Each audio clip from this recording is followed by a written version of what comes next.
Muy buenas, chicas y chicos. Hemos llegado al final de esta unidad, hemos llegado al final de la unidad número 3 de Ciencias Naturales, la unidad en la que estamos trabajando los sistemas. Y vamos a acabar haciendo un repaso de la unidad para después hacer un formulario y de este modo poder realizar la prueba final en el que comprobar cómo hemos adquirido todos los conceptos y todos los procedimientos y contenidos que hemos trabajado en esta unidad. Como os decía, vamos a repasar todo lo que hemos visto en ella.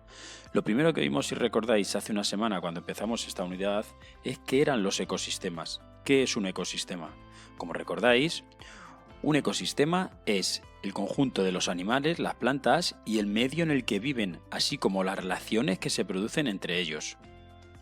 En los ecosistemas, por lo tanto, distinguimos los seres vivos que pueden ser a los animales, las plantas, los hongos, algas y bacterias.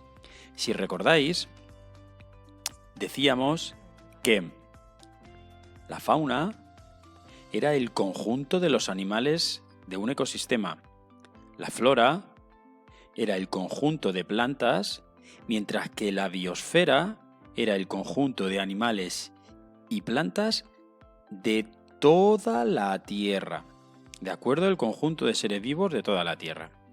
Por otro lado, en un ecosistema, además de los seres vivos, recordáis que también es muy importante el medio físico. El medio físico, si recordáis, eran los seres inertes, todos aquellos seres que no tienen vida.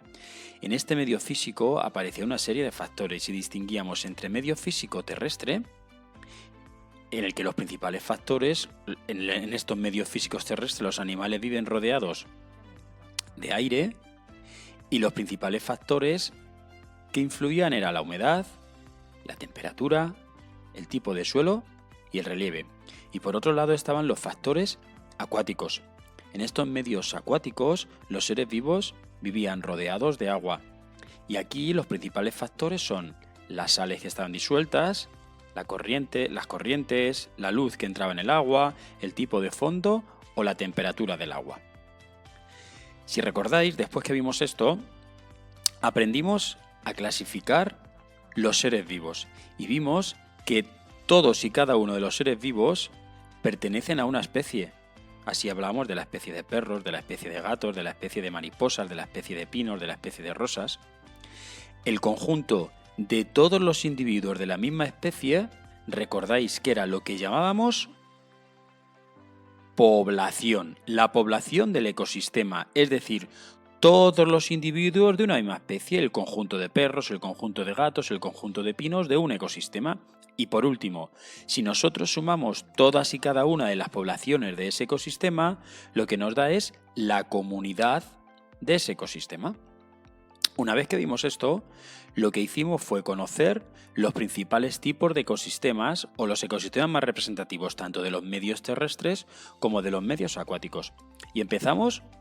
Bueno, aquí tenéis antes un resumen de lo que hemos dicho. Hay un individuo, el conjunto de individuos forma la población, la suma de las poblaciones da una comunidad y esto forma el ecosistema. Y como decía, podíamos distinguir entre ecosistemas terrestres y ecosistemas acuáticos. Y lo primero que vamos a hacer son distinguir o comprender o repasar los principales tipos de ecosistemas terrestres.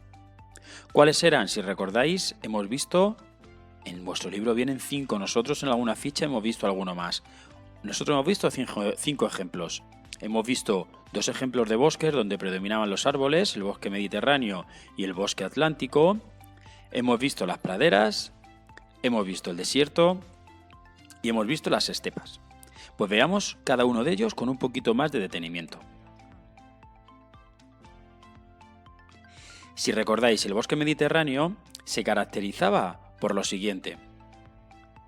Recordad que tenían árboles de hoja perenne, como la encina. Los animales que destacan son el lince o el zorro. Y en estos ecosistemas de bosque mediterráneo se dan en zonas donde el clima es seco, con veranos muy calurosos o con veranos calurosos. En cuanto al bosque atlántico, al contrario que el mediterráneo, los árboles que abundan son los árboles de hoja caduca, como la haya. Hay animales como el oso. El clima es húmedo, con veranos templados. En el desierto, evidentemente, se caracteriza porque apenas llueve y por lo tanto habrá escasa vegetación. Animales más destacados, pues en los camellos o serpientes, y el clima, como decimos, es muy seco y caluroso. En las praderas, sin embargo, se caracterizan porque son tierras muy fértiles y están cubiertas por hierba, no hay árboles para que los animales puedan pastar. Principales animales que encontramos, pues las vacas, topillos o mariposas. El clima en estos ecosistemas se caracteriza por inviernos fríos y hay muchísima humedad. Y por último, las estepas, que son muy parecidas a los desiertos por el tipo de clima.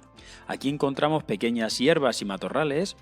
Los animales que hay son las liebres, por ejemplo, y también es un clima muy seco y caluroso. Y por otro lado estarían los ecosistemas acuáticos en los que los seres vivos están rodeados de agua. También hemos visto 5 ejemplos. Hemos visto ecosistemas de costa arenosa, hemos visto ecosistemas de costa rocosa, ecosistemas de mar abierto. Estos 3 ecosistemas son ecosistemas marinos, porque están con agua que tiene disuelta sal, agua salada. Y por otro lado estarían los ecosistemas de agua dulce, que serían los ríos y las lagunas. Veamos cada uno de ellos. Los ecosistemas de costa arenosa, pues son las playas, son los que están en la playa. Se caracterizan porque el agua está en continuo movimiento por las olas y las corrientes. Como digo, el fondo es de arena fina y los animales que encontramos están escondidos o enterrados en la arena. Son, por ejemplo, algunos moluscos y gusanos. En la costa rocosa, por el contrario, el suelo, el fondo, está formado por rocas. Esto hace que la luz entre y en estas rocas puedan crecer algas. Los animales que encontramos son pulpos que se encuentran enganchados en estas rocas, o también algunos peces que aprovechan y se esconden entre las rocas.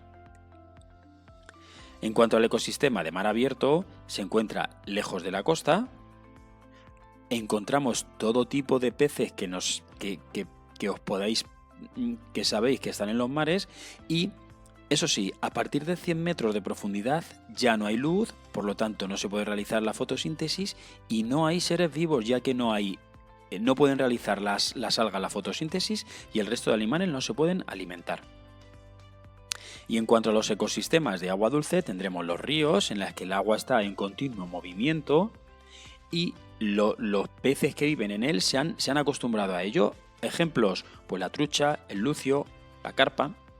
Y por último estarían las lagunas, en el que, al contrario de lo que pasa en los ríos, el agua no se mueve y eso permite que crezcan algunas hierbas, como por ejemplo los juncos. Los principales animales que encontramos son patos, fochas o ranas. Y así hemos llegado al final de esta unidad. Ahora te queda realizar un cuestionario. Piensa bien las preguntas, léelas y no te olvides de anotar todas las dudas que tengas. Puedes repasar el resto de vídeos que hemos visto de la unidad y apunta las dudas para resolverlas en clase.